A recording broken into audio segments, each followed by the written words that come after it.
The Atlanta Braves find their frontline starter to add to the rotation in Chris Sale, one we didn't see coming in a trade with the Red Sox, sending out Vaughn Grissom. Braves also getting a ton of money back in this deal as well to help cover the contract for Chris Sale. What a deal by Alex Anthopoulos. We'll discuss everything happening in this trade on today's bonus episode of Locked On Braves. So let's get into it.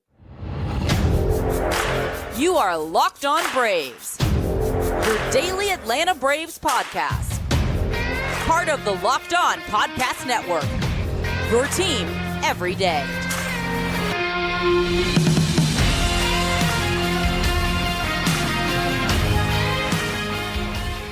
Hey, welcome back to Locked On Braves, part of Locked On Sports Atlanta, where we cover your favorite Atlanta sports teams each and every day.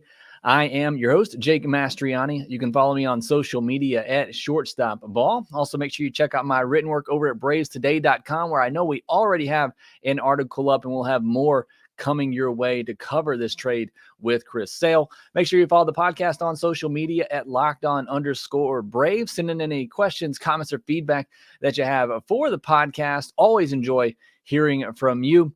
Make sure that you subscribe on YouTube if you're new, getting close to 8,500 subscribers on YouTube. So thanks so much for the support there. If you're listening on the audio version, I appreciate you as well. If you could, give me a 5-star review there to help support us here at Locked On Braves. Thank you for all your support of Locked On Braves, becoming part of this community. This is a live breaking news podcast about the Chris Sale trade with the Boston Red Sox, sending Vaughn Grissom to Boston. We're going to cover everything about this trade and what it means going forward. Winners, losers. I think you can pretty definitively say the Braves won this deal. It is, a short term. We'll get into all of that. But certainly able to find somebody who, if healthy, and we'll get into all of that, is, still a very, very good pitcher. So I'll break down all of that. Again, it is a live episode. I want to thank Michael McCord, Derek Reichard, Pat in here as well. Joel, Nestor, it's me, AJ Evans, Garrett Clemens, Skate Baker, Jackson, Corey Carter, Alberto, Flaverto, Leland, Jeffrey Humphreys, John Edward, Jeff Holton, Kenneth Clark, Fletcher, John Edwards, again, Michael Warren. So many people in here. JL, thank you so much for jumping on here live with me to discuss all this. I'll try to get some of your comments as we go through this. Derek Reichard saying such a low flyer for $10.5 million. That's kind of where I'm at right now. Again, we'll get into the specifics of the deal, or go ahead and give those to you now. The trade is Vaughn Grissom from the Braves going to the Boston Red Sox for Chris Sale, and the Red Sox are sending back $17 million the Braves way in this deal. Now, looking at Chris Sale's contract, set to make $27 million in 2024, and then has a $20 million vesting option for 2025, where I believe he has to finish so high in the Cy Young voting in order for that to vest. If he finishes in the top 10 in the 2024 Cy Young voting. And if that happens, I think the Braves will gladly pick up that $20 million vesting option. It would essentially be replacing Charlie Morton. So that would also be in his age 36 season. Upcoming is going to be his age 35 season, where again, he's making $27.5 million, but the Red Sox are paying for $17 million of that. So it is such a low flyer on $10.5 million for Chris Sale. And I'll go ahead and give you my initial thoughts on it. Well, let's break down Chris Sale here quickly, just for those of you who aren't familiar with Chris Sale, because he's kind of been out of the spotlight for a while here because of injuries. But as I mentioned, 34 right now, turns 35 in March. Drafted in the first round by the White Sox, 13th overall in 2010. A 7-time All-Star. He's finished in the top 5 of the Cy Young several times, hasn't quite won it, finished second in the Cy Young voting in 2017. As mentioned, he's a 7-time All-Star, all of those coming between 2012 and 2018. Since then, it's been a bit rocky for Chris Sale. Not necessarily the production, but just being able to stay on the mound. In 2019, 147 innings at 4.40 ERA. And then in 2021, just 42 innings. Obviously didn't pitch in 2020. And then just those 42 innings in 2021, just 5 innings in 2022. But this last season, able to get up over the 100 inning mark again, and still pretty solid results. A 4.30 ERA, 2.5 walk per nine, and 11 K per nine. So still able to get some big strikeouts, a 1.13 whip as well. So very good stuff from Chris Sale this past year. So when healthy, again, he still has been really, really good, but it's a lot of time missed between 2019 and 2023. But the Braves are hoping, getting back over the 100 inning mark last year. Hopefully he's healthy. And again, when he's healthy, he can pitch like a top of the rotation arm. It's a 13-year career for Chris Sale, a 3.10 ERA for his career, 11.1 K per nine, and 1.4047 whip. So, I mean, this is a guy who has just been really good in his career. He is at the end of it. But again, I think he proved enough last year that still, when healthy, that he has good enough stuff to still be a middle, top of the rotation type pitcher. The way I kind of look at this with Chris Sale is that you're almost getting another kind of Charlie Morton type of guy, somebody who's a veteran, somebody who's been really good in his career, and somebody when he's on his game can still pitch like a top of the rotation pitcher. You look at his baseball savant page, still a lot of red there from last year. His expected ERA, 3.61. So again, much lower than his actual ERA. You looked at his expected batting average, 85th percentile at a 211 expected batting average. Average exit velocity again, 73rd percentile. Chase, he still gets a lot of chase. It's a left-handed pitcher. Mentioned that as well. A very funky angle that he has that can be very deceptive to hitters. I know you can't compare reality with video game, but I always struggle against Chris Sale in MLB The Show because it's just a odd delivery that he pitches from. But a 92nd percentile in chase percentage, 75th in whip percentage, 88th in K percentage, and 75th in walk percentage. So it's a guy who still doesn't walk a lot and can still strike out a lot. To me, that sounds even better than Charlie Morton, who still strikes out a lot, but will walk a ton as well and doesn't give up a lot of hits. A 211 expected batting average against last year for Chris Sale. Again, Braves are hoping he can stay healthy, and that's a big if. He hasn't pitched a lot, but if he can, this guy still has really good stuff, and you saw it last year. And the Braves, again, are hoping and banking on that for 2024 and getting something good out of him. 93.9 miles per hour average on the four-seam fastball last year. Slider at 77.8 miles per hour, getting big whiff rates, almost a 40% whiff rate last year on that slider. Also has a changeup that sits at about 86 miles per hour and a sinker as well that he'll mix in just a little bit, but mainly fastball, slider, changeup. Again, from that funky arm angle that he has. A really, really good pitcher, Chris Sale, in his career. You're getting him, again, for Vaughn Grissom in $10.5 million. So I really like the deal. I think it's a really solid trade for the Braves, a way that you don't have to give up much. You don't have to spend much. And you get somebody who, again, still last year when he's on, proved that he can be a top of the rotation arm. So I really like this trade for the Braves. There is obviously risk in this, but again, you're giving up, and I'll get it to Vaughn Grissom here in a moment, but you're giving up a player who you couldn't find a spot for. And when you traded for Jared Kelenic, the writing was pretty much on the wall for Vaughn Grissom. He wasn't going to play for the Braves. And so you're giving up somebody that you couldn't use. You're getting a pitcher who you can use, and when he's on is a top of the rotation type of arm, and you're getting him for $10.5 million. That seems to me on the surface from a Braves perspective like a very good deal. I know I've had a Red Sox fan reach out to me, Nathan Straw, saying that this is a massive steal for the Sox. You're getting 6 years of control of Vaughn Grissom. I get that. But with the Red Sox, and maybe Nathan sent this to me before he saw the money coming back from the Red Sox, and maybe not, because I see as I go through his conversation that he's still talking about the Red Sox being able to shed $10 million and, get 6 years of Vaughn Grissom. Sure, that's fine.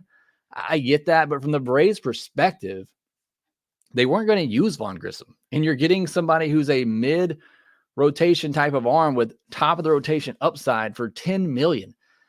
I mean, in my mind, for where the Braves are, that's a massive win for the Atlanta Braves, in my opinion.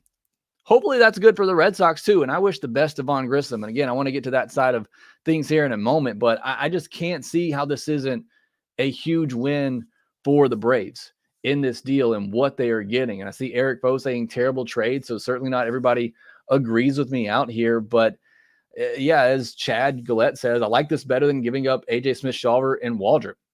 And I do too. I mean, look, would I take Dylan Cease or Chris Sale right now? I would take Dylan Cease just because of the durability that you have with him.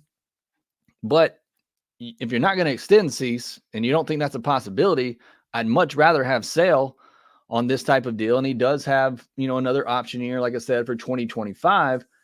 I would much rather have Sale and just the potential that you have with him. So I like this deal for the Braves. I think it's a slam dunk win.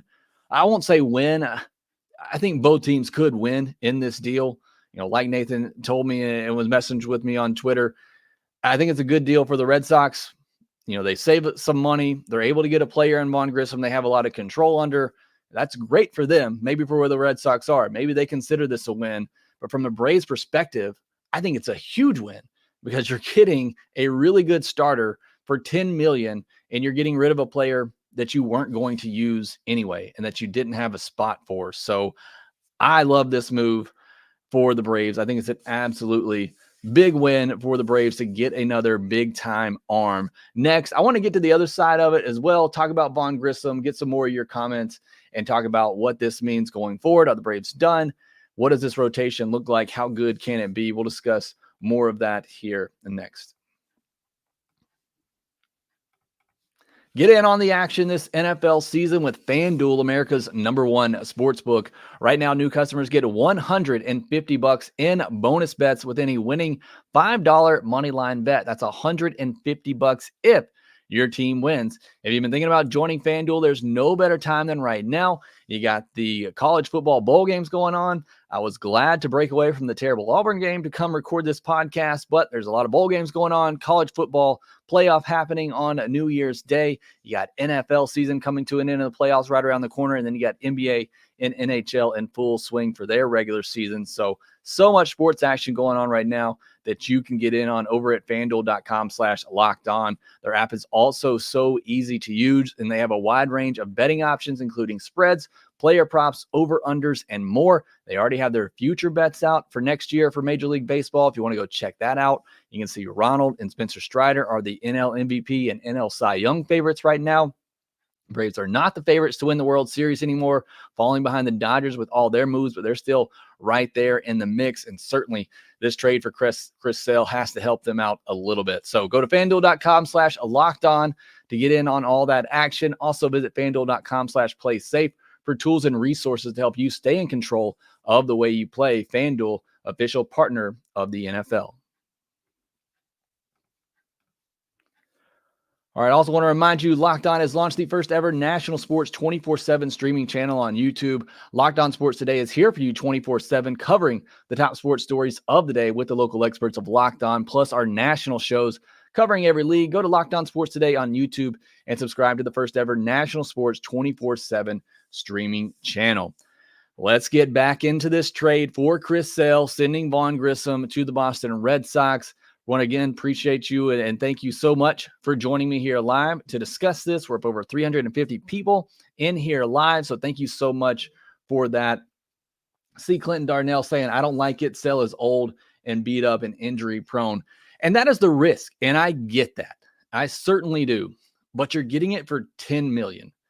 If you made this trade and there wasn't this much money coming back to the Braves and you were paying him $27.5 million, yeah, I wouldn't like it. But you're taking a $10 million flyer that Chris Sale can give you 100, 120, 130 innings. I like that. I will take that all day long. So that is kind of where my mind goes to it with Chris Sale. I get it. He's injury prone. Very certainly, might not get much from him this year. And that's another thing too, like we talked about with Glass now and trading for him. If I was going to make that deal, I'd put him in bubble wrap until the postseason. Kind of similar with Chris Sale here. If you could just get him to the postseason, and use him there. That's kind of what you're hoping for with Chris Sale. Although I look at his postseason numbers here, not very good. A 6.35 ERA in 34 innings in the postseason, a 1.44 WHIP, but a 12.4 K per nine. So again, probably a little bit of bad luck there in the postseason, but still, Chris Sale again for $10 million. I think that's the thing that Braves fans got to focus on, is that you're getting Chris Sale. You're taking a shot on Chris Sale for $10 million. But yes, you are giving up Vaughn Grissom. So let's talk about Vaughn Grissom here for a moment. Maybe got some Red Sox listeners in here as well, as we're approaching now 400 people in here live with us. If you're looking at this from a Red Sox perspective and what you are getting in Vaughn Grissom, you're getting a really solid bat-to-ball contact type of hitter. You're getting a really great guy. First and foremost, I love Vaughn Grissom, just his personality and his character. I wanted that to remain on this team. But you're getting in the player, you're getting somebody who doesn't have a spot defensively, couldn't win the job at shortstop because of his defense, is getting moved around to the outfield to try to give him a spot to play in the field. It's somebody who is a contact hitter, not a ton of power, not a ton of speed either, and doesn't really have a home in the field. I love Vaughn Grissom. I really do. If you've been listening to this podcast, I've said all along, I hope the Braves keep Vaughn Grissom because I like having that utility insurance. You can use him in a Chris Taylor type of role. Use him off the bench. Use him to give guys a day off, play second, play short. He's been playing third in the Puerto Rican League, and now he's getting time in left field.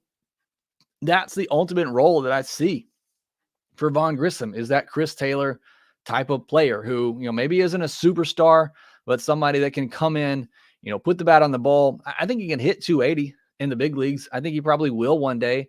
And I think he's going to give you double-digit homers and double-digit steals, but it's going to be in the teens. It's going to be 15 homers, 15 steals. I think it's probably maybe 15, 20 is maybe his best, his 90th, percentile output. 280, 15 homers, 20 stolen bases, something like that. 330 on base percentage. So I think that's what Vaughn Grissom is capable of.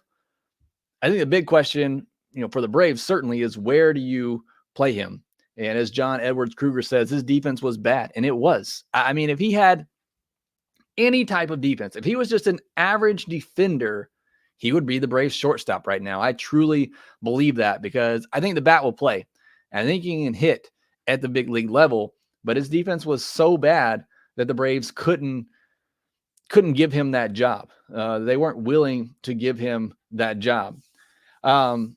I know Mass Boost says, I believe that Sale hasn't been offered a qualifying offer yet. That's an option that could be used on Sale as well. It could be, but it's up to $20 million, I think, now for the qualifying offer. So, and he's about to turn 36. I can't imagine he would turn that down at his age to go ahead and take $20 million a year. And I don't think that really plays into the Braves plan as much. Kyle Johnson, thanks for being an everydayer, listening every day. I appreciate it.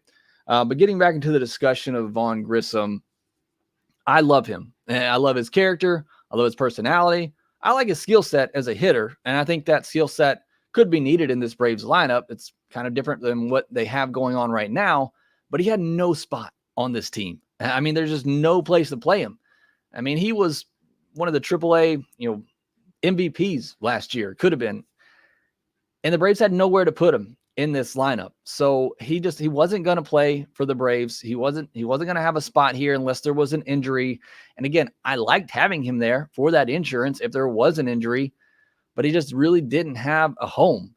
And so, you send him to Boston. I don't know if he's going to play in Boston either. I don't know enough about what they have going on over there. I hope that's the case. And I hope that he has, good seasons over there. And I hope he gets an opportunity to play, that he can stick somewhere in Boston, but he wasn't going to get that opportunity with the Braves. Looking at roster resource on FanGraphs, they have him penciled in as their starting second baseman right now. So I hope that's the case. I wish all the best for Vaughn Grissom. I love him as a person and even as a player. Again, I think that is a skill set that is valuable.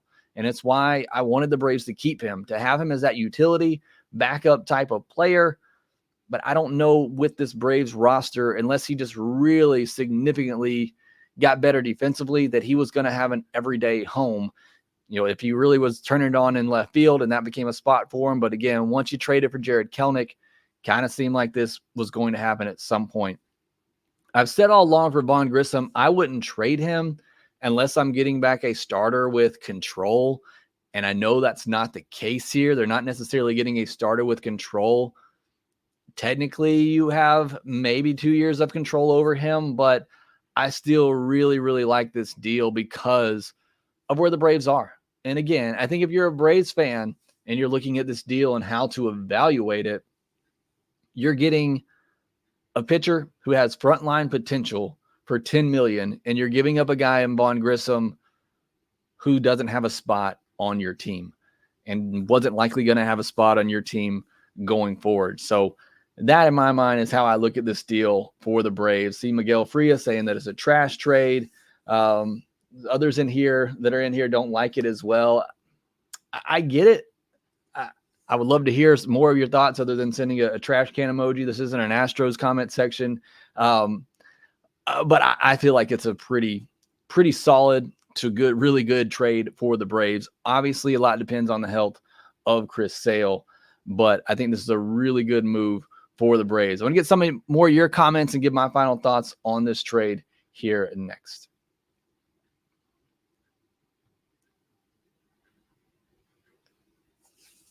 All right, getting back into this trade discussion. And one more time, thank you so much for joining me here live. We're over 450 live viewers in here. So thanks so much for the trade. Finally, we got somebody, Chris Hester, that says that he loves the trade. I do too. I think this is a really good trade for the Braves, a way to get a frontline starter, not have to pay these free agent prices.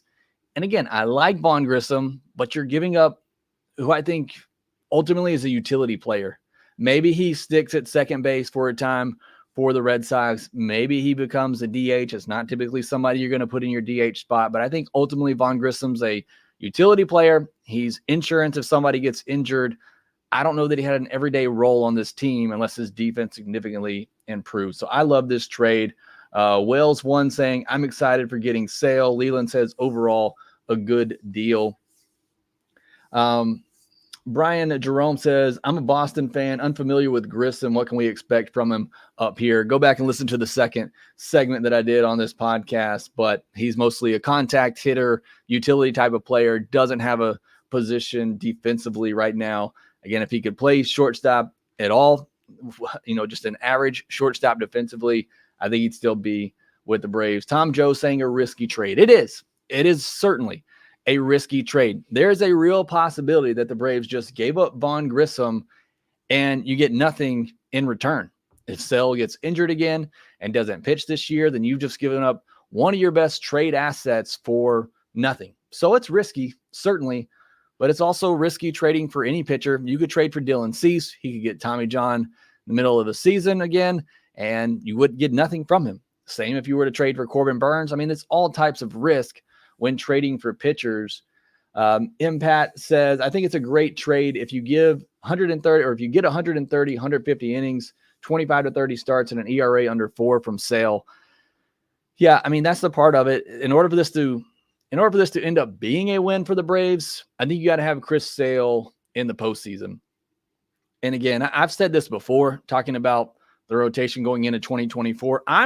Even before the Sale trade, I was not down on this rotation. I thought, I think Bobby He said this. I think people don't give the Braves' current rotation enough credit. I agree with that. Fried, Strider, Morton, I think that was good enough to win you a World Series if they're healthy. Everything I've been talking about this offseason for 2024 is getting arms ready for the postseason. So even with Chris Sale, I'd love to get 130, 150 innings out of him in the regular season. But even more so, I'd love for him to be ready for the postseason and having that type of arm ready for the postseason. C-Mass Boost saying Sale had a 3.71 xERA, 3.8 FIP, and 3.72 xFIP pitcher last year. I'll take that for $10 million easily. Nothing wrong with this trade. Exactly. You're getting somebody who, again, you look at the expected numbers. Go look at his Baseball Savant page. And no expected numbers, all that don't necessarily tell you the whole picture, but he was a really good pitcher when healthy last year. My only concern is he going to be healthy? Can he give you enough innings? And can he be ready in the postseason. Mike Brown says Sale is rough on lefties with that sidearm delivery. He certainly is. Pete Boucher, Sale has been fragile the past few seasons. Loved his attitude. Great pickup if he can stay healthy. Has lost some velocity too. He has, but again, that slider still a near 40% whiff rate. And again, that arm angle makes it tough on everybody. So I think this is a really good trade. Edward says, they said, come sell away, come sell away. Talking about Chris Sale there. Pretty good one. Clinton Darnell, Red Sox should know about Vaughn Grissom. Again, I think he's a really good contact player. I think he's a great clubhouse guy. I don't know that he's an everyday player. Struggles defensively, doesn't really have a home. Give you maybe 10 to 15 home runs, maybe somewhere from 15 to 20 stolen bases. Good on base, good average, but doesn't really fit what the Braves are doing and doesn't really have a home with the Braves. Mauricio Haraya says, are we set or do we see another move from AA? I think we are set. I still think maybe there's a possibility that the Braves go out and get another veteran. I would still go out and take a chance on a James Paxton or a Frankie Montas. If you can get them for, less than $5 million, I would still do that in a heartbeat and really try to put a cap on this rotation. I'm trying to look at roster resource really quickly to see what the current payroll is, to see what this puts their luxury tax number at, because it's at 280 right now. I don't know if that's figuring in the 17 million that is being paid from the Red Sox right now, but the estimated luxury tax on roster resource is 280. So that puts the Braves over that 40 million threshold. If they're going to go over that, then just keep going. I mean, once you're over 40 million at that point, you might as well keep going. So we'll see how that number shakes out. But if you're over 277 million towards the luxury tax, then you're already paying the penalty for your draft pick getting moved back 10 spots. You might as well just keep going at that point. So we'll see. I think they're probably done in the rotation, but again, I would still love to see them go out and get a guy like a Montas, like a Paxton on a low AAV 1-year deal, if that's possible with the way free agent prices are. Who knows? But I would still love to see that happen if we could, but most likely done with the rotation. Now you got Elder, AJ Smith-Shawver, Waldrop, Vines, Winans, Dodd, all those guys. D'Avila maybe pushing even this year for that fourth, fifth spot in the back of the rotation. Jacob Pearson called it yesterday on Twitter on a mailbag episode, but I won't get credit. Well, here's your credit. Sorry if I missed it, but there you go. Edward Bransom says everything is a gamble. It certainly is. I think it's a very low risk. I mean, going back to the very first comment we talked about, I think it's a very low risk. As much as I love Vaughn Grissom, I don't think he's becoming an all-star type player. Maybe he becomes a very solid big leaguer, and I think that's possible. I don't think he becomes an all-star player, and you're getting somebody who's, when healthy, a really solid middle, top of the rotation type of arm for $10 million. It seems like very low risk to me on the Braves side of things. The Dixon Way, why does this feel like we're getting Uncle Charlie Morton 2.0? That's kind of what I led off with. I feel like this is another Charlie Morton, and I like Charlie Morton. I know some players or some fans out there don't, but I like Charlie Morton, especially if he is your number 3-4 starter in your rotation, a veteran who, again, when they're on, is still going to rack up the strikeouts. I think he's a better version of Charlie Morton because the walk rate is better. So I don't know if that was meant to be a dig at Chris Sale or not, but I think that's a good thing. We're talking about a Charlie Morton 2.0 right here. I see other people in here talking about Montas sign with the Reds. Sorry if I missed that, but I would still like to see the Braves, do some type of deal like that to get another veteran back of the rotation type of arm. I don't know that they will. I doubt that would be the case, but I wouldn't mind seeing them still do something like that. All right, a couple more comments here before we wrap things up. Again, thank you so much for joining me here on this live podcast, doing this discussion. I'm really excited about this trade, and I think it's a really good move for the Braves.